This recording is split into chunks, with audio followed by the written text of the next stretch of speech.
The Bahatis pia sasa wamekuja kutrend tena kwenye mitandao kwamba kuna mama ambaye ametokea na kusema kwamba ule ni mama wa Bahati, na ule mama ambaye alisemekana kuwa alikuwa mama wa Bahati na alifariki miaka zilizopita kwamba hakuwa mamake Bahati.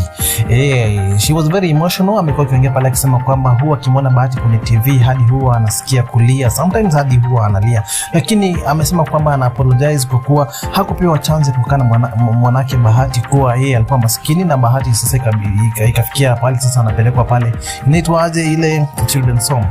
Sijui what's your take on this, lakini watu wengi wanasema kwamba pua ya mama huyu na wale watoto wa Bahati ni kama inafanana. So kuna watu wanafananisha kwamba wanasema kwamba huyu anaweza kuwa ni mama Bahati, ama wengine wanasema inaweza kuwa hii ni scam juu Bahati sasa kwa the peak of his success. Sijui nyinyi unasema aje? What's your take on this? Acha nikuonesha hii video. Bahati, mimi mama yako nakuja mbele yako kukuomba msamaha.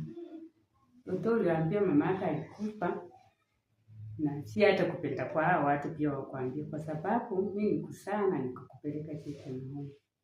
Kwa sababu yenye nikupeleka children's home sikuwa na uwezo. Na nikaangalia yenyewe nikienda ukaa nawe na sina vile maisha naweza kaa, naweza nikakupoteza na nitakuwa nimepoteza labda kitu ya maana. Na mpango ya Mungu wewe jua. Mungu alikuwa amekupangia maisha yako mazuri. Sasa unaona ungepoteza hiyo maisha hatungekupata tena. Ndipo nikakupeleka huko leo na ninakuomba msamaha. Unisamehe na ukuje unitafute.